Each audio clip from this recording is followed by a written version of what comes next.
Saudi अरब से हिंदुस्तानी हाजियों की वापसी का अमल आज से शुरू हो गया है। दिल्ली हवाई अड्डे पर आज आने वाली 3 परवाज़ों में से एक परवाज़ आ चुकी है। सुबह 3 बजे आने वाली परवाज़ पर 410 हुज्जाज इकराम सवार थे। वहीं शाम 5 बजे परवाज़ में 410 और शाम 7 बजे आने वाली परवाज़ में 398 हुज्जाज इकराम हिंदुस्तान वापस आएंगे।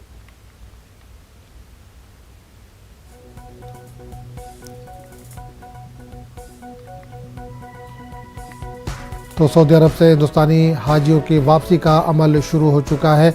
दिल्ली हवाई अड्डे पर आज रूह परवर मनाजिर देखने गए, खुशी का ठिकाना नहीं था। आज आने वाली 3 परवाज़ें हैं जिनमें से एक परवाज़ आ चुकी है। सुबह 3 बजे आने वाली परवाज़ पर 410 हुज्जाज इकराम सवार थे, जबकि शाम में 5 बजे जो परवाज़ आ रही है उसमें 410 और शाम 7 बजे भी एक फ़्लाइट आने वाली है, उसमें 398 हुज्जाज शामिल होंगे। तो आज 3 फ़्लाइट्स आने वाली है हाजियों को लेकर और दिल्ली एयरपोर्ट पर ये पहुंचेगी, जिसमें से एक फ़्लाइट सुबह सवेरे पहुंच चुकी है, जबकि 2 फ़्लाइट आज दिन में पहुंचने वाली है।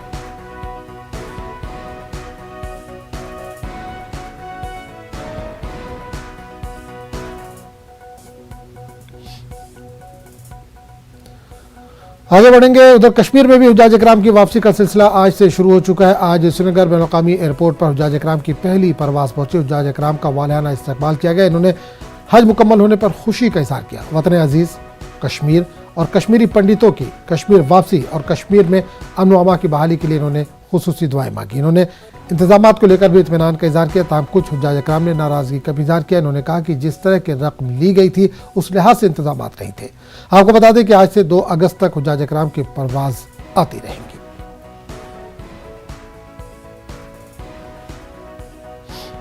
मीडिया का बहुत शुक्रगुजार हूँ, जो आम नास की शिकायत हो या कोई किसी फ़र्द की प्रॉब्लम हो, एक आम इंसान की प्रॉब्लम हो, घर घर आप पहुँचाते हैं। आपके घर वालों को, आपके अहल को और आपको अल्लाह ताला सलामत रखे। आलमी इंसानियत के लिए, आलमी दुनिया के लिए, चाहे हिंदू हो, मुसलमान हो, सिख हो, ईसाई हो, उसके लिए हमने वहाँ दुआ मांगी, उसके लिए वह हमने दुआ मांगी। खुसूसन अपने हिंदुस्तान के लिए, अपने कश्मीर के लिए हमने दुआ मांगी। हमने उनके लिए भी दुआ मांगी जो हमारे पंडित भाई हैं, वो बाहर हैं। हमने उनके लिए वो अपने घर दोबारा वापस लौट आए। हमने उन बच्चों के लिए दुआ मांगी जिनके निकाह हुए हैं, 7-7, 8 साल हो गए हैं, बच्चे नहीं हैं, उनको अल्लाह ताला बच्चे दीजिए। हमारे कश्मीर में कुछ नासाजगार हालात पैदा हुए थे या मतलब कुछ गड़बड़ हुआ था, तो हमने अल्लाह ताला से मांगा कि जो हमारा मुस्तकबिल है या हम तो अब पीर मर्द हैं, या जो आने वाले बच्चे हैं हमारे मुस्तकबिल, उन बच्चों के लिए मुस्तकबिल अल्लाह ताला रोशन करिए। सफ़र रहा बिल्कुल अच्छा। कितनी खुशी है आपकी? बहुत खुशी है, बहुत खुशी है, लेकिन इस वक्त गम है, वापस आ गए, बहुत गम है। हम ठीक थे, लेकिन जो ये सिपाही जट है इसमें अच्छा इंतज़ाम नहीं था, इसकी सीटें अच्छी नहीं थी।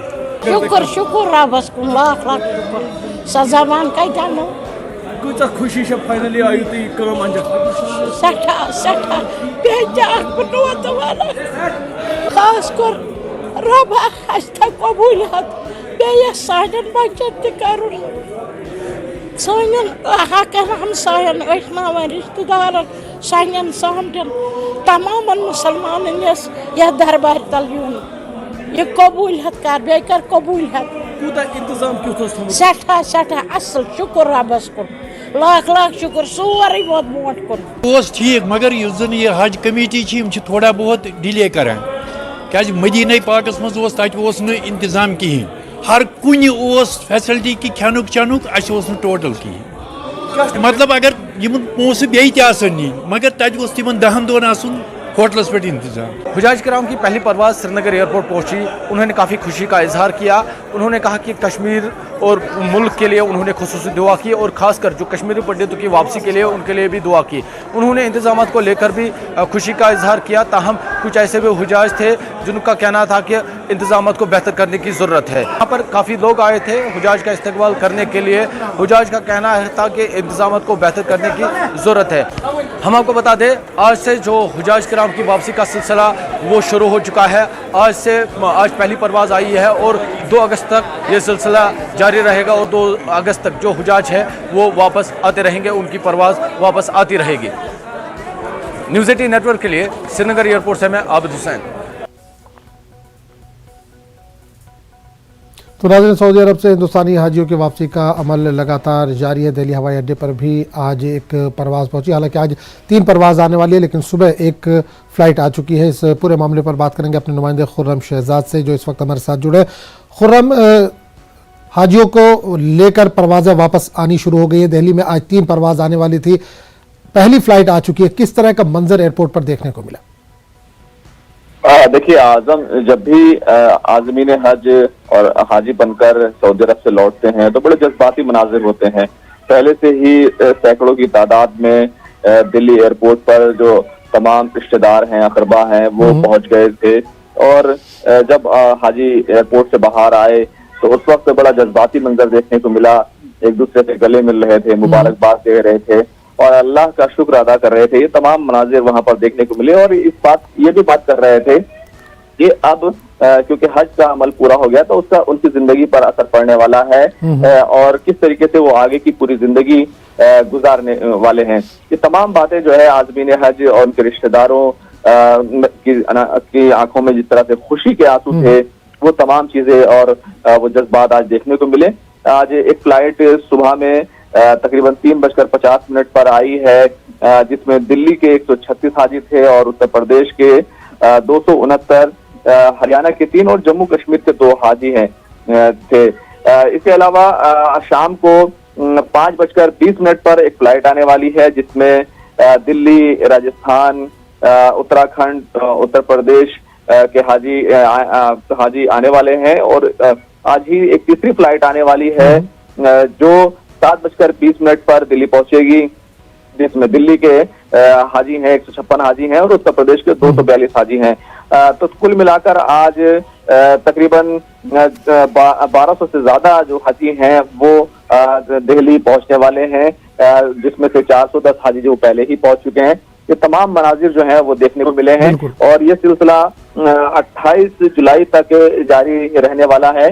तकरीबन जो फ्लाइट्स हैं वो 21 फ्लाइट दिल्ली से गई थी और वो तमाम जो है वो सऊदी अरब से भारत लौटने वाली हैं। बिल्कुल खुर्रम, एक चीज़ यहाँ पर ये जानेंगे, जाहिर सी बात है सफर हज मुकम्मल हुआ, वतन अजीज़ को लोग अब वापस आना शुरू हो गए। पहली फ़्लाइट आज यहाँ पर भी आई, हमने देखा श्रीनगर में भी फ़्लाइट पहुँची है। तो जो हाजी हैं इंतजामात को लेकर क्या पूरी तरह से मुतमईन है? हुकूमत हिंद की तरफ से जो इंतजामात वहाँ पर किए जाते हैं या हज कमेटी की तरफ से जो इंतजामात वहाँ पर किए जाते हैं, पूरी तरह से मुतमईन नजर आए? देखिए, थोड़ी बहुत शिकायतें जरूर होती हैं, लेकिन हाजियों से जब बातचीत हुई है, जो उनके अकरबा हैं उनसे बातचीत हुई है, तो उनकी तरफ से कोई बड़ी शिकायत सामने नहीं आई है। हालांकि कई लोगों की शिकायतें थी कि वहां पर उनको दिक्कत हुई है, लेकिन जब सऊदी अरब में इतना बड़ा इंतजाम करना होता है और पूरी दुनिया से लाखों आज़मीन हज वहां पर पहुंचते हैं तो कई तरह की दिक्कतें जरूर पैदा होती हैं। लेकिन काफी हद तक जो हाजी थे वो तमाम चीजों को पीछे छोड़ते हुए अल्लाह का शुक्र अदा कर रहे थे कि फरीज़ा हज अदा हो गया है और अब जो जिम्मेदारी है, अब जो जिंदगी को बेहतर तरीके से गुजारने की जिम्मेदारी है उस पर वो फोकस करेंगे। तो इस सिलसिले में बहुत ज्यादा हाजी बातचीत नहीं कर रहे थे कि किस तरह की सहूलियात रही, लेकिन ये जरूर था कि वो पूरे तौर से मुतमईन थे, खुश थे कि हज का जो फरीज़ा है वो मुकम्मल हो गया। चलिए, बहुत बहुत शुक्रिया खुर्रम इस तमाम जानकारी के लिए। कश्मीर में सदियों से आ रही भाईचारगी की मिसाल आज भी श्रीनगर एयरपोर्ट पर देखने को मिली। आज हुज्जाज इकराम के इस्तकबाल के लिए हिंदू, मुस्लिम, सिख और ईसाई का एक ग्रुप एयरपोर्ट पहुंचा। इन्होंने कश्मीरी रिवायत को बरकरार रखते हुए कश्मीरी ज़बान में कलाम सुनाया। इनका कहना था कि वो दुनिया भर में ये पैगाम पहुँचाना चाहते हैं कि कश्मीर में सब भाई भाई हैं। इन्होंने ये भी कहा कि वो इन ताकतों तक ये बात पहुँचाना चाहते हैं कि यहाँ सब कुछ ठीक ठाक है और हम सब एक हैं। इनका कहना है कि जिस तरह मुसलमान अमरनाथ यात्रियों का इस्तकबाल करते हैं, इसी तरह वो हुज्जाज का भी इस्तकबाल करते हैं।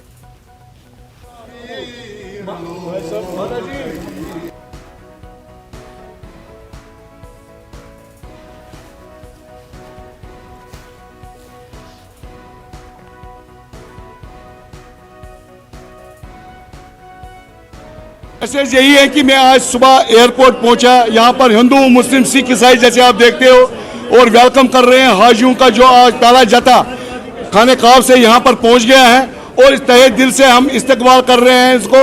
और ये मैसेज देना चाहता हूँ उन ताकतों को जो ताकतें कश्मीर का खराब कर रहे हैं, उन ताकतों को ये मैसेज देना चाहता हूँ। हिंदू मुस्लिम सिख ईसाई पहले भी भाई थे और इंशाल्लाह आज भी भाई है और ये रिवायत जो सदियों से चल रही है वो आज भी कायम है। उन ताकतों को मैं कहना, बाकी हाजियों को मैं वेलकम करता हूँ जो आज आए हैं और उनकी दुआ हम लेते हैं। और जैसे पहले जमाल साहब ने कहा, अमरनाथ यात्रा जब हुई थी तब कश्मीरी मुसलमानों ने, सरदारों ने बहुत उनको तहे दिल से, जोशो खोर से उनका तहे दिल से वेलकम किया और आज हमने हाजी भाइयों के हिंदू मुस्लिम सिख ईसाई चारों फिरके ने वेलकम किया इनको और ये मैसेज देना चाहते हैं भाईचारा आज भी है, इंशाल्लाह भाईचारा आगे भी है। हम ये मैसेज सारे भारत को देना चाहते हैं कि यहाँ अपनी अलग आइडेंटिटी है, अपनी पहचान है भाईचारे की और ये एक जिसको हम पिरवर कश्मीरी में कहते हैं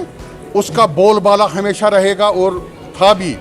हम यही चाहते हैं कि कश्मीरी पंडित भाई जो है वो यहाँ आए और वो हमारे साथ रहे और ये हमारी मैसेज है तमाम भारत को। हम देना चाहते हैं कि अगर भारत को जिंदा रखना है तो फिर इत्तेहाद को नहीं तोड़ना है। जिस दिन इत्तेहाद तोड़ेगा खुदा न करे भारत उस वक्त मुश्किल में पड़े। मैसेज ये है कि जैसे आप जानते हैं देश की बात करें या दुनिया की बात करें, आज धर्म के नाम पे पूरे देश और दुनिया में है जो बवाल मचा हुआ है। मुसलमान क्रिश्चियन से लड़ रहा है, क्रिश्चियन हिंदू से, हिंदू सिख से लड़ रहा है। तो पूरी दुनिया को एक मैसेज देना चाहते हैं कि अगर आप देखें कि कश्मीर में किस तरीके से हिंदू, मुसलमान और क्रिश्चियन और सिख किस तरीके से यहाँ रह रहे हैं पीसफुली, ये मैसेज पूरी दुनिया को दे के उनको एक मैसेज सिखाना चाहते हैं कि आप भी इस तरीके से रह सकते हैं। कश्मीर में एक पुराने समय से एक रिवायत चलती आ रही है, अगर यहाँ गुरु ग्रंथ साहिब जी का नगर कीर्तन निकलता है तो उसको रिसीव मुस्लिम भाई करते हैं, अगर अमरनाथ यात्रा आती है तो उसको सिख और मुस्लिम्स रिसीव करते हैं। मलाबोशन मागाम में पीने के पानी की दस्तयाबी को लेकर मर्द व ख्वातीन ने महकमा जल शक्ति के खिलाफ मागाम पटन रोड पर एहतजाजी धरना दिया। मलाबोशन सूफी मोहल्ले के लोगों का कहना है कि गुज़िश्ता 20 बरसों से ये इलाका पीने के पानी से महरूम है। अब जबकि मुहर्रमुल हराम का मुक़द्दस महीना भी शुरू होने वाला है, इसके बावजूद महकमा ख्वाब गफलत में है। एहतजाजियों ने मज़ीद बताया कि आज तक मुतल्लिका महकमे ने सिर्फ खोखले वादे किए हैं। बाद में जम्मू कश्मीर पुलिस और मुतल्लिका महकमे के जूनियर इंजीनियर के मौके पर पहुंचकर यकीन दहानी कराने से एहतजाज को ख़त्म किया गया। आब गड़ सो अक दही यवनी कह पे गंद आब चुन, यह मोकुर, बच्चे ग बेमार, पान त बेमार, इन्फेक्शन आब सत रनान, आब कतर गुजारिश करो जल्दी जल्दी आब पेश। आबुक मसल 2018 पे चवान गंद आब, जुलम बाकी गई सारी काम गवर्नमेंट 2018 पे गई सारे काम नलक वाल वन तहज पाइप गम सैलाबस तल तिम नसा तिम खाल सान जहन गसान पूरी करान सोन वन अनो सा आब दस्ती यपर मोहरम इन वाल आब जरूरत। हमारे गाँव का पानी का मसला पिछले 10 साल से लटका हुआ है, जबकि हम बिल्कुल मागाम के साथ रहते हैं। मागाम से जो पानी आता है वो अर्तनुमा जाता है, अगरी कलान जाता है, नूरीपुरा जाता है, कावूसा भी जाता है। अलमिया या हमें ये पानी नहीं मिलता है, हम ये दरिया का पानी पीने पर अब मजबूर है। सरकार का ये दावा बिल्कुल खोखला है कि जल शक्ति योजना हम घर घर पहुँचाएंगे, मगर हमें 10-20 साल से पानी नहीं आ रहा है। अब हमने फैसला किया है हम रोड ब्लॉक करेंगे। पिछले 5-6 दिन से वो खराब है, हमने बेसिकली वो मैकेनिकल वालों को ठीक करना था। अच्छा। अब हमने इनके साथ इशू उठाया है, अब मुझे लगता है वहाँ पे उनको टाइम लगेगा। फिर मैंने इमरजेंसी ऑर्डर दिए अपने जेई को, वो भी आ रहा है साइड पे जी, तो मैंने उसका ऑर्डर दे दिया है, आप इसको किसी भी तरह से आज दिन में रिपेयर कर दो। अच्छा, उसके बगैर उनका कोई ऑप्शन है? क्योंकि जैसे दूसरी जगह पे लाइनें बिछाई जा रही हैं, स्कीम्स आ रही है, सर इसका टेंडर हो चुका है। अच्छा, हाँ, इसका टेंडर हो चुका है, मुझे लगता है 10-15 दिन में। अच्छा, उनकी पाइपलाइन बिछाई जाएगी। हाँ, और बड़ी जो उन्होंने ख्वाब में भी नहीं सोचा होगा। अच्छा, ठीक। हाँ, और इनका फुल सप्लाई रहेगी, वैसे प्रॉब्लम नहीं है सर। मुखियारी के लिए नहीं था, ये पैसा उनके पर्सनल यूज के लिए था, क्योंकि गुजरात रिलीफ कमेटी बनी हुई थी। जो भी पैसा रिलीफ वर्क के लिए जाता था वो इस कमेटी में जाता था और दूसरे पॉलिटिकल लीडर्स के साथ भी मीटिंग हुई। सबसे बड़ी बात है, यह एफिडेविट कहती है 4 महीने बाद पुनः एक क्लैंडेस्टीन, कोट अनकोट क्लैंडेस्टीन माने चोरी चोरी चुपके चुपके, चोरी चोरी चुपके चुपके रात के अंधेरे में ये सारे षड्यंत्रकारी, कौन? तीस्ता सितलवाड़, संजीव भट्ट, श्री कुमार, ये कहां मिले? ये अहमद पटेल जी के घर में मिलते हैं और उसके बाद कांग्रेस के बड़े बड़े दिग्गज नेताओं के साथ मिलते हैं। What was the purpose? The only purpose was to destabilize and dismiss the Gujarat government and to defame the then CM of Gujarat, Narendra Modi ji. एक ही मकसद था, उसको लेकर इनकी मीटिंग होती है। आज जो रिपोर्ट आए हैं वो दिल को दहला देते हैं कि ये सब जो षड्यंत्र कर रही थी, जो मैलिशियस काम कर रही थी तीस्ता सितलवाड़, इससे प्रसन्न होकर, अति प्रसन्न होकर सोनिया जी ने पद्मश्री दिया 2007 में तीस्ता सितलवाड़ को। केवल पैसे नहीं, पद्मश्री भी दिया गया। और ये पद्मश्री देने का काम तो अहमद पटेल जी नहीं, ये तो सोनिया गांधी जी खुद कर रही थी, चयन तो वही करती थी। और याद रखिए, ये तीस्ता सितलवाड़ सोनिया गांधी जी के किचन कैबिनेट अर्थात NAC, नेशनल एडवाइजरी काउंसिल की मेंबर थी। Teesta Setalvad was one of the coveted members, a revered member of the National Advisory Committee of Sonia Gandhi, which was a non-constitutional body, and she worked according to the advices of Teesta Setalvad. बंधुगण, आज अखबारों में यह भी छपा है कि तीस्ता सितलवाड़ राज्यसभा की सीट चाहती थी, राज्यसभा का नॉमिनेशन चाहती थी। ये तो हम सरकार में आ गए, वरना आज तीस्ता सितलवाड़ हो सकता है गृह मंत्री होती, हो सकता है आज एक बहुत बड़े पद पे होती। किस प्रकार से यह सरकार पहले चल रही थी। और अंत में यह एफिडेविट कहती है miss appropriation of funds for personal use, personal use के लिए मिस अप्रोप्रिएट किया फंड। और यह जो फंड मिस अप्रोप्रिएट किया, इसका एक FIR हुआ था, फिरोज खान पठान ने किया था गुलबर्ग सोसाइटी के।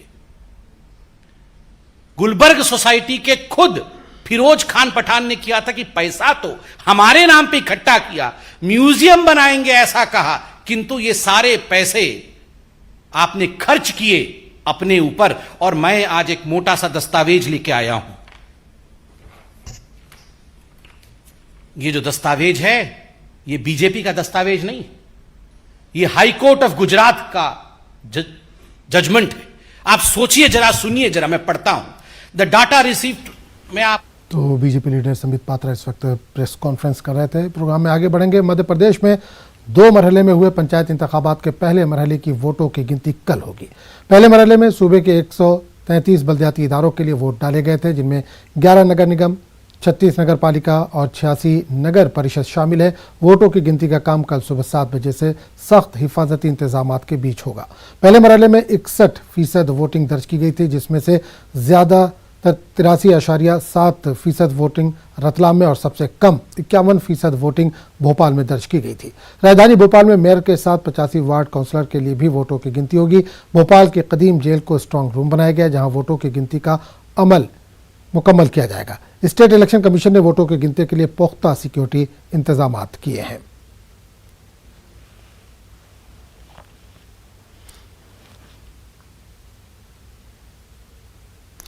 इस पूरे मामले पर बात करने के लिए हम सीधे रुख करेंगे भोपाल का, जहां सामान्य मेहताब आलम इस वक्त जुड़े हैं। मेहताब, मध्य प्रदेश में 2 मरहले में पंचायत इंतखाबात हुए, अब उनके वोटों की गिनती का अमल कल सुबह शुरू होने वाला, किस तरह की तैयारियां की गई हैं? आदम बलदियाती इंतखाबात के लिए 2 मरहलों में इंतखाब हुआ था। जो 6 जुलाई को डाले गए थे, उसके लिए वोटों की गिनती कल यानी 13 जो है उसको 17 जुलाई को होगी, और जो 13 जुलाई को डाले गए थे उसके वोटों की गिनती अब 20 जुलाई को होगी। पहले हालांकि 18 जुलाई तय की गई थी, लेकिन प्रेसिडेंट इंतखाबात के सबब उसके तारीख को मुलतवी कर उसने आगे बढ़ाकर अब उसको 20 जुलाई किया गया है। तो कल जो है जो अहम है, और उसमें अहम इसलिए भी है कि जो सुप्रीम कोर्ट के एहकाम के बाद 2 साल की ताखीर से जो इंतखाबात हुए हैं, उसमें भारतीय जनता पार्टी और कांग्रेस के बीच हालांकि सख्त मुकाबला देखने को मिला और कांटे की टक्कर है। लेकिन राजधानी भोपाल में जहां पर तमाम जो इदारे हैं, खुद इलेक्शन कमीशन है, और वहां पर 51% वोट ही बहस पड़ना, जो सबसे कम वोट पड़ा है, उसको लेकर लोगों में तशवीश है। और तशवीश किस बात की भी है, क्योंकि इलेक्शन कमीशन के जरिए जिस तरह के इंतजाम किए थे, लोगों के पास जो है वो पर्ची नहीं पहुंची, जिससे लोग वोट बड़ी तादाद में वोट नहीं डाल पाए। कल क्या फैसला होता है, उल्टी गिनती शुरू हो चुकी है और तमाम लोगों ने जो है इस पर अपनी नजर बनाए रखे हैं, और खासतौर पर जो कांग्रेस ने इस पर अपना खदशा जाहिर किया है और इसलिए अपने बड़े लीडरान को उनकी ड्यूटी हर जिले के एतबार से लगाई है ताकि उन पर गहरी नजर रखें। बिल्कुल बता, इलेक्शन तो लोकल बॉडीज का था, पंचायत का था, लेकिन तैयारियां जिस तरह से की गई थी दोनों पार्टियों की, जो बड़ी पार्टियां उनकी तरफ से कि एक असेंबली का इलेक्शन जिस तरह से होता उस तरह से कैंपेनिंग की गई थी इसकी। देखिए आजम, यहाँ पर दो इंतखाबात एक साथ, एक तो पंचायत पंचायत इंतखाबात, उसके बाद बल्दियाती इंतखाबात। इन दोनों इंतखाबात के लिए जो है पंचायत में तो इतना पार्टी लेवल पे फोकस नहीं किया गया, लेकिन जिस तरह से बल्दियाती इंतखाबात हुए और उसमें स्टार कैंपेनर को उतारा गया, क्योंकि सीएम शिवराज सिंह खुद जो है तशहीर कर रहे थे, वहाँ ज्योतिरादित्य सिंधिया कर रहे थे, मरकजी वजीर नरेंद्र सिंह तोमर तशहीर कर रहे थे। तो कांग्रेस की बात करें तो जो है दिग्विजय सिंह, कमलनाथ, सुरेश पचौरी, जो बड़े लीडरान है, सब के सब इंतखाबी मैदान में उतरे थे। और इसके क्योंकि जो मकामी जो बल्दिया है, जो शहरी इंतखाबात, उससे जो है एक तैयारी है और मैसेज देने की कोशिश है कि आइंदा साल 2000 जो उसमें जो इंतखाबात पार्लियामेंट उसका असेंबली का होगा, उस इंतखाबात में 2023 में किस तरह की तैयारी करनी है, कहाँ पर कमी रहेगी और कहाँ पर हमें फोकस करना है, इस पर दोनों पार्टियों की नजर बनी हुई है।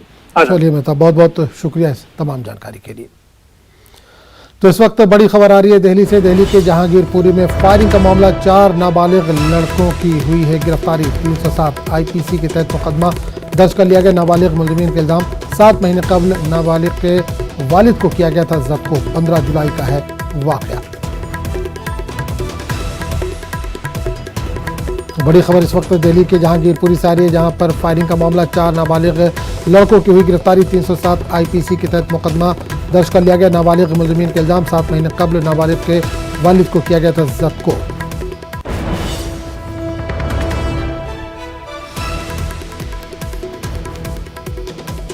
बड़ी खबर इस वक्त आ रही है दिल्ली के जहांगीरपुरी में फायरिंग का मामला, 4 नाबालिग लड़कों की इस सिलसिले में गिरफ्तारी हुई है। 307 IPC के तहत मुकदमा दर्ज कर लिया गया। नाबालिग मुलजिमीन का इल्जाम, 7 महीने कबल नाबालिग के वालिद को किया गया था जब्त।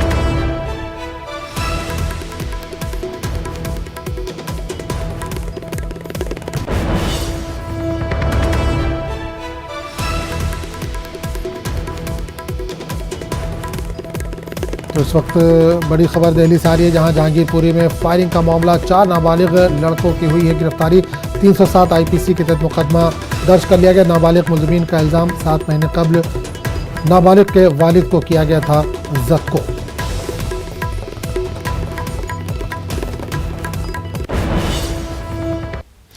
पंजाब के टीचर्स दिल्ली के वज़ीर आला अरविंद केजरीवाल की रिहाइशगाह के बाहर एहतजाज कर रहे हैं। ETT के तहत मुकर्रर 180 असातिज़ा तनख्वाहों में इजाफे की मांग को लेकर एहतजाज कर रहे हैं। इन्हें उम्मीद है कि अरविंद केजरीवाल इनके मुतालबे पर तवज्जो देंगे।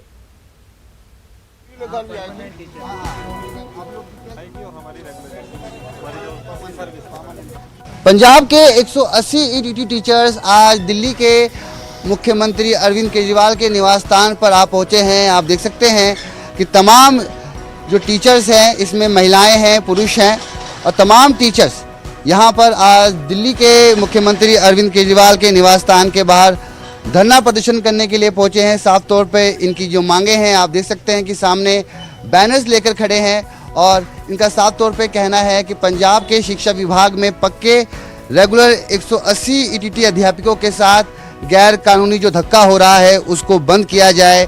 इनको जो आय मिलनी चाहिए थी, जो इनको वेतन मिलना चाहिए था, वो वेतन इनको नहीं मिल रहा है और ये अपने परिवार का गुजर बसर उसी वेतन से करते हैं। इनमें महिलाएं हैं जो अपने बच्चों को गुजर बसर करती हैं, परवरिश करती हैं, मगर वेतन उतना नहीं है जिनसे ये सब कुछ किया जाए। जो कि समस्या आमदनी की है और वो वेतन इनको नहीं मिल रहा, जिसकी मांग को लेकर ये पंजाब सरकार से भी आवाज़ उठाते आए हैं और आज दिल्ली के मुख्यमंत्री अरविंद केजरीवाल के निवास स्थान के बाहर ये मांग पत्र लेकर आप पहुँचे हैं। आइए जानते हैं क्या विषय है सर। और आप लोग पहले भी विरोध जता चुके हैं मगर अब तक आप लोगों की मांगे पूरी नहीं हुई। सर हम पहले ये बताना चाहते हैं, हम कोई कच्चे अध्यापक नहीं हैं, हम रेगुलर अध्यापक हैं और 6 साल पहले पंजाब सरकार ने हमें प्रॉपर सिलेक्शन क्राइटेरिया फॉलो करते हुए हमें प्रॉपर रेगुलर तौर पर रखा था, लेकिन 3 साल पूरे होने के बाद, 4 साल पूरे होने के बाद इन्होंने हमें तनख्वाह बिना किसी रीज़न से 65,000 से 25,000 कर दी। सो हम वही जो प्रोटेस्टा कर रहे हैं, इससे पहले भी हमारा जो प्रोटेस्टा पंजाब में चल रहा था। मैं आपको बताना चाहता हूँ, इलेक्शन से पहले मैं खुद MLA हॉस्टल चंडीगढ़ टावर में 1 महीना रहा था। उस समय हरपाल सिंह चीमा मेरे पास गए थे। आप चाहते हैं तो देख भी सकते हैं, ये वीडियो है उनकी। इसमें हरपाल सिंह चीमा बोल रहे हैं कि हम आपका इशू पूरा पता करके फिर आपके पास आए हैं, हम अपनी सरकार आने पर आपका इशू सॉल्व करेंगे। जो अभी शिक्षा मंत्री हैं अमित हेर जी, उनसे मिले आप लोग, उनसे बात? बिल्कुल मिले हैं, उन्होंने भी माना आपकी मांग बिल्कुल जायज़ है।